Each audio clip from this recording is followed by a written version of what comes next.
Up from Slavery, Chapter 13, 2,000 Miles for a 5-minute speech. Soon after the opening of our boarding department, quite a number of students who evidently were worthy but who were so poor they did not have any money to pay even the small charges at the school began applying for admission. This class was composed of both men and women. It was a great trial to refuse admission to these applicants, and in 1884 we established a night school to accommodate a few of them.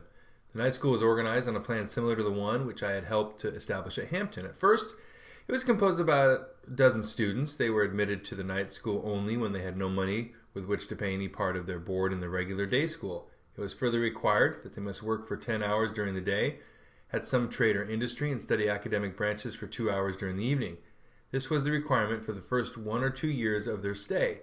They were to be paid something above the cost of their board, with the understanding that all of their earnings, except a very small part, were to be reserved in the school's treasury to be used for paying their board in the regular day school after they had entered that department.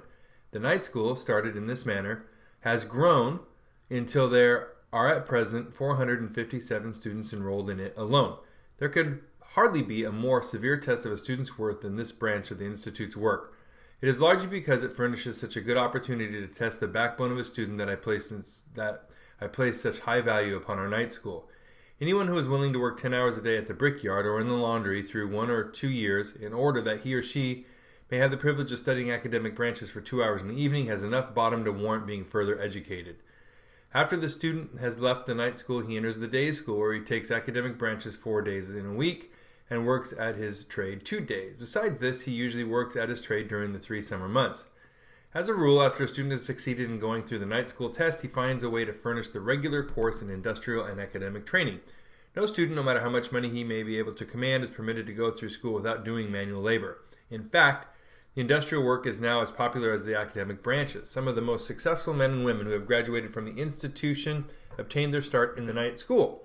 While a great deal of stress is laid upon the industrial side of the work at Tuskegee, we do not neglect or overlook in any degree the religious and spiritual side. The school is strictly undenominational, but it is thoroughly Christian, and the spiritual training of the students is not neglected. Our preaching service, prayer meeting, Sunday school, Christian Endeavor Society, Young Men's Christian Association, and various missionary organizations testify to this. In 1885, Miss Olivia Davidson, to whom I have already referred as being largely responsible for the success of the school during its early history, and I were married. During our married life, she continued to divide her time and strength between our home and the work for the school. She not only continued to work in the school at Tuskegee, but also kept up her habit of going north to secure funds. In 1889, she died after 4 years of happy married life and 8 years of hard and happy work for the school. She literally wore herself out in her never-ceasing efforts in behalf of the work that she so dearly loved. During our married life, there were born to us 2 bright, beautiful boys, Booker Taliaferro and Ernest Davidson.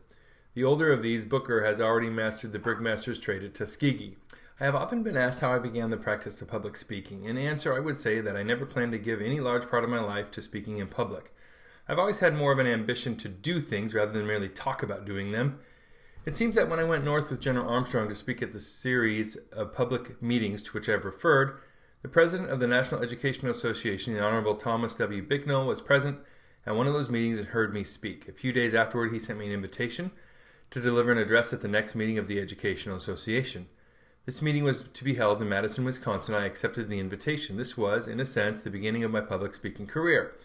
On the evening that I spoke before the association, there must have been not far from 4,000 persons present. Without my knowing it, there were a large number of people present from Alabama and some from the town of Tuskegee.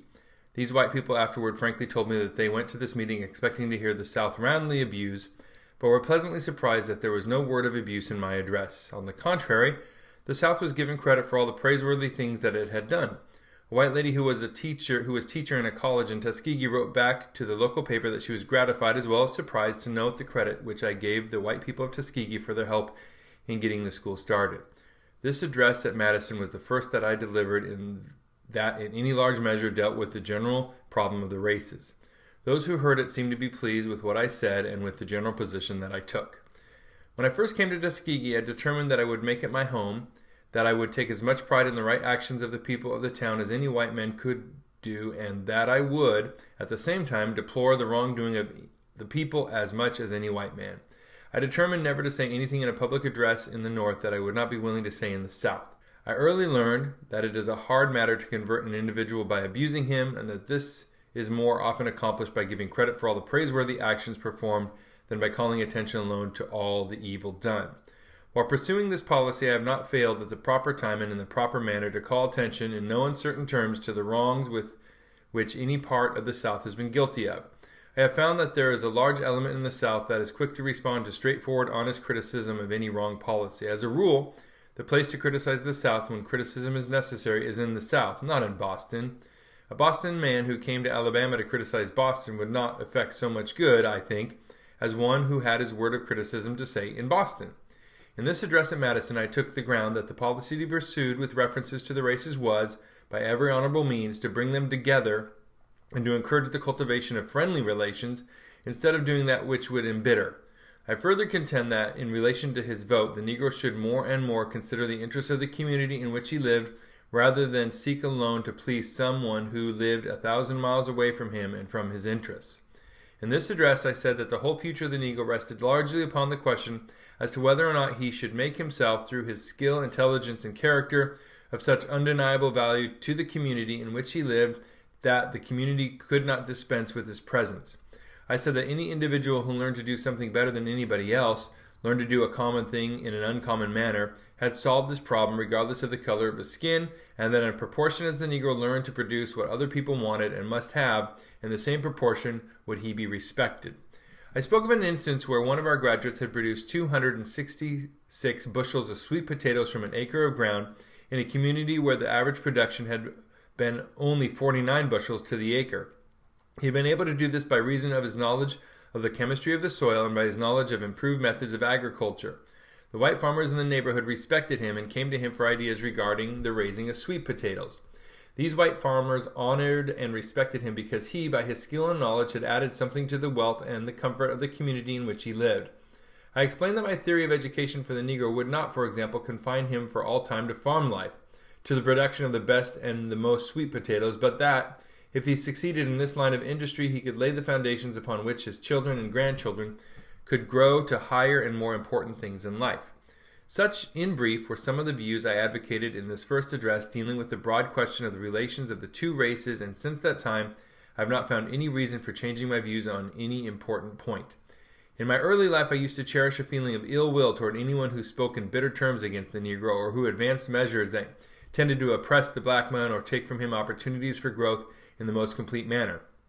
Now, whenever I hear anyone advocating measures that are meant to curtail the development of another, I pity the individual who would do this. I know that the one who makes this mistake does so because of his own lack of opportunity for the highest kind of growth. I pity him because I know that he is trying to stop the progress of the world, and because I know that in time the development and the ceaseless advance of humanity will make him ashamed of his weak and narrow position. One might as well try to stop the progress of a mighty railroad train by throwing his body across the track as to try to stop the growth of the world in the direction of giving mankind more intelligence, more culture, more skill, more liberty, and in the direction of extending more sympathy and more brotherly kindness. The address which I delivered at Madison before the National Educational Association gave me a rather wide introduction in the North, and soon after that opportunities began offering themselves for me to address audiences there. I was anxious, however, that the way might also be open for me to speak directly to a representative Southern white audience. A partial opportunity of this kind, one that seemed to me might serve as an entering wedge, presented itself in 1893 when the International Meeting of Christian Workers was held at Atlanta, Georgia. When this invitation came to me, I had engagements in Boston that seemed to make it impossible for me to speak in Atlanta.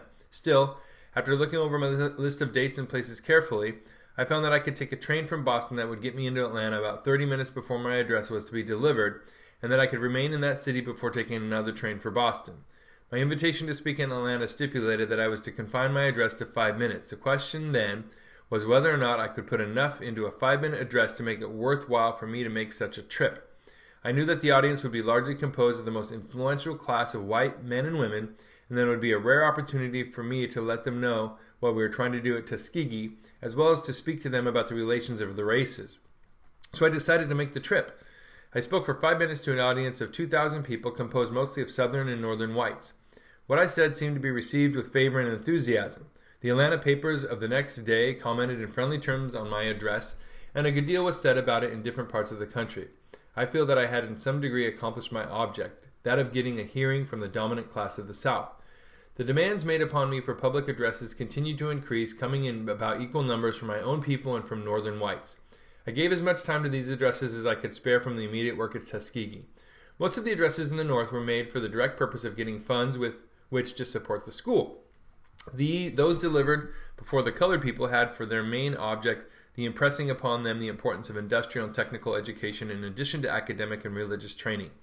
I now come to that one of the incidents in my life which seems to have excited the greatest amount of interest and which perhaps went further than anything else in giving me a reputation that, in a sense, might be called national. I refer to the address which I delivered at the opening of the Atlanta Cotton States and International Exposition at Atlanta, Georgia, September 18th, 1895. So much has been said and written about this incident, and so many questions have been asking me concerning the address that perhaps I may be excused for taking up the matter with some detail. The 5-minute address in Atlanta, which I came from Boston to deliver, was possibly the prime cause for an opportunity being given to me to make the second address there. In the spring of 1895, I received a telegram from prominent citizens in Atlanta asking me to accompany a committee from that city to Washington for the purpose of appearing before a committee of Congress in the interest of securing government help for the exposition.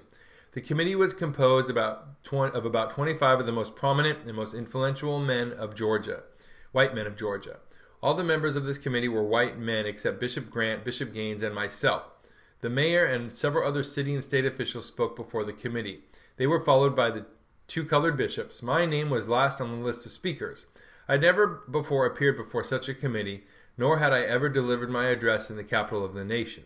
I had many misgivings as to what I ought to say and as to the impression of that my address would make. While I cannot recall in detail what I said, I remember that I tried to impress upon the committee, with all the earnestness and plainness of any language that I could command, that if Congress wanted to do something which would insist in ridding the South of the race question and making friends between the two races, it should, in every proper way, encourage the material and intellectual growth of both races. I said that the Atlanta Exposition would present an opportunity for both races to show what advance they had made since freedom, and would at the same time afford encouragement to them to make still greater progress. I tried to emphasize the fact that while the Negro should not be deprived by unfair means of the franchise, political agitation alone would not save him, and that back of the ballot he must have property, industry, skill, economy, intelligence, and character, and that no race without these elements could permanently succeed. I said that in granting the appropriation, Congress could do something that would prove to be of real and lasting value to both races, and that it was the first great opportunity of the kind that had been presented since the close of the Civil War. I spoke for 15 or 20 minutes and was surprised at the close of my address to receive the hearty congratulations of the Georgia Committee and of the members of the Congress who were present. The committee was unanimous in making a favorable report, and in a few days the bill passed Congress. With the passing of this bill, the success of the Atlanta Exposition was assured. Soon after this trip to Washington, the directors of the exposition decided that it would be a fitting recognition of the colored race to erect a large and attractive building which should be devoted wholly to showing progress of the Negro since freedom. It was further decided to have the building designed and erected wholly by Negro mechanics. This plan was carried out. In design, beauty, and general finish, the Negro building was equal to all the others on the grounds. After it was decided to have a separate Negro exhibit, the question arose as to who should take care of it. The officials of the exposition were anxious that I should assume this responsibility, but I declined to do so on the plea that the work at Tuskegee at that time demanded my time and strength. Largely at my suggestion, Mr. I. Garland Penn of Lynchburg, Virginia, was selected to be at the head of the Negro department. I gave him all the aid that I could. The Negro exhibit as a whole was large and creditable. The 2 exhibits in this department which attracted the greatest amount of attention were those from the Hampton Institute and the Tuskegee Institute. The people who seemed to be the most surprised as well pleased at what they saw in the Negro building were the Southern white people. As the day for the opening of the exposition drew near, the board of directors began preparing the program for the opening exercises. In the discussion from day to day of the various features of this program, the question came up as to the advisability of putting a member of the Negro race on for one of the opening addresses, since the Negroes had been asked to take such a prominent part in the exposition. It was argued further that such recognition would mark the good feeling prevailing between the 2 races. Of course, there were those who were opposed to any such recognition on the rights of the Negro, but the board of directors, composed of men who represented the best and most progressive element in the South, had their way and voted to invite a black man to speak on the opening day. The next thing was to decide upon the person who was thus to represent the Negro race. After the question had been canvassed for several days, the directors voted unanimously to ask me to deliver one of the opening day addresses, and in a few days after that I received the official invitation. The receiving of this invitation brought to me a sense of responsibility that it would be hard for anyone not placed in my position to appreciate. What were my feelings when this invitation came to me? I remembered that I had been a slave, that my early years had been spent in the lowest depths of poverty and ignorance, and that I had had little opportunity to prepare me for such a responsibility as this. It was only a few years before that time that any white man in the audience might have claimed me as a slave, and it was easily possible that some of my former owners might be present to hear me speak. I knew, too, that this was the first time in the entire history of the Negro that a member of my race had been asked to speak from the same platform with white Southern men and women on any important national occasion.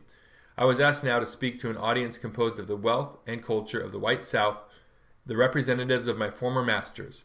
I knew, too, that while the greater part of my audience would be composed of Southern people, yet there would be present a large number of Northern whites as well as a great many men and women of my own race.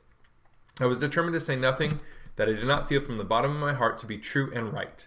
When the invitation came to me, there was not one word of intimation as to what I should say or as to what I should omit. In this I felt that the board of directors had paid a tribute to me. They knew that by one sentence I could have blasted in a large degree the success of the exposition. I was also painfully conscious of the fact that, while I must be true to my own race in my utterances, I had it in my power to make such an ill-timed address as would result in preventing any similar invitation being extended to a black man again for years to come. I was equally determined to be true to the North, as well as to the best element of the white South in what I had to say. The papers, North and South, had taken up the discussion of my coming speech, and as the time for it drew near, this discussion became more and more widespread. Not a few of the Southern white papers were unfriendly to the idea of my speaking. For my own race, I received many suggestions as to what I ought to say. I prepared myself as best I could for the address, but as the 18th of September drew nearer, the heavier my heart became, and the more I feared that my effort would prove a failure and a disappointment. The invitation had come at a time when I was very busy with my schoolwork, as it was the beginning of our school year. After preparing my address, I went through it, as I usually do with those utterances which I consider particularly important, with Mrs. Washington, and she approved of what I intended to say. On the 16th of September, the day before I was to start for Atlanta, so many of the Tuskegee teachers expressed a desire to hear my address that I consented to read it to them in a body. When I had done so, and had heard their criticisms and comments, I felt somewhat relieved, since they seemed to think well of what I had to say. On the morning of September 17th, together with Mrs. Washington and my 3 children, I started for Atlanta. I felt a good deal as I suppose a man feels when he is on his way to the gallows. In passing through the town of Tuskegee, I met a white farmer who lived some distance out in the country. In a jesting manner, this man said, "Washington, you have spoken before the northern white people, the Negroes in the South, and to us country white people in the South. But Atlanta, tomorrow, you will have before you the northern whites, the southern whites, and the Negroes all together. I'm afraid that you've got yourself in a tight place." This farmer diagnosed the situation correctly, but his frank words did not add anything to my comfort. In the course of the journey from Tuskegee to Atlanta, both colored and white people came to the train to point me out and discuss with perfect freedom in my hearings what was going to take place the next day. We were met by a committee in Atlanta. Almost the first thing that I heard when I got off the train in that city was an expression something like this from an old colored man nearby: "Dat's the man of my race what's going to make a speech at the exposition tomorrow. I's sure going to hear him." Atlanta was literally packed at the time with people from all parts of the country and with representatives of foreign governments as well as with military and civic organizations.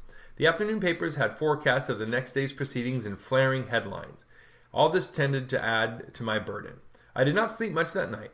The next morning before day I went carefully over what I planned to say. I also kneeled down and asked God's blessing upon my effort. Right here, perhaps, I ought to add that I make it a rule never to go before an audience on any occasion without asking the blessing of God upon what I want to say.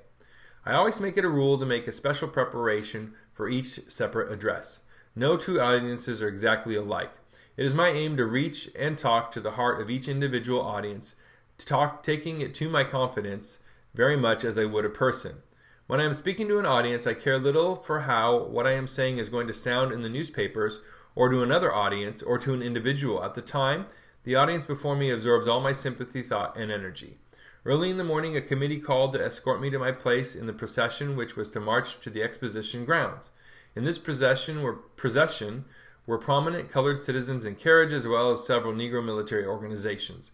I noted that the exposition officials seemed to go out of their way to see that all the colored people in the procession were properly placed and properly treated. The procession was about 3 hours in reaching the exposition grounds, and during all this time the sun was shining down upon us disagreeably hot. When we reached the grounds, the heat, together with my nervous anxiety, made me feel as if I were about ready to collapse and to feel that my address was not going to be a success. When I entered the audience room, I found it packed with humanity from bottom to top, and there were thousands outside who could not get in. The room was very large and well suited to public speaking. When I entered the room, there were vigorous cheers from the colored portion of the audience and faint cheers from some of the white people. I had been told, while I had been in Atlanta, that while many whites were going to be present to hear me speak simply out of curiosity, and that others who would be present would be in full sympathy with me, there was still a larger element of the audience which would consist of those who were going to be present for the purpose of hearing me make a fool of myself, or at least of hearing me say some foolish thing so that they could say to the officials who invited me to speak, "I told you so." One of the trustees of the Tuskegee Institute, as well as my personal friend Mr. William H. Baldwin, Jr., was at the time general manager of the Southern Railroad and happened to be in Atlanta on that day. He was so nervous about the kind of reception that I would have and the effect that my speech would produce that he could not persuade himself to go into the building, but walked back and forth in the grounds outside until the opening exercises were over.